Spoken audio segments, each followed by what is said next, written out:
দেখি বাবা নড়াটা দেখুন দেখি গরম হয়েছে সবজিটা নাড়া দিয়ে দেখি জল দিয়ে দিছিলাম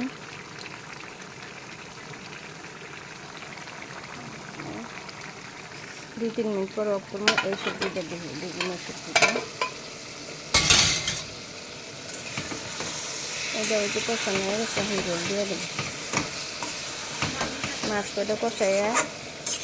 বেগুনের সাথে যে আবার কষাইতেছি কষানো হয়ে গেছে জল দিয়ে দিন কাঞ্জলের সবজিটা হয়ে গেছে এখন বেগুনের সবজিটা হইলি রান্না শেষ তারপরে এখন 4:30 বাজে 5:30টার সময় ভাত উঠাই দিম লাইনে রাইস কুকারে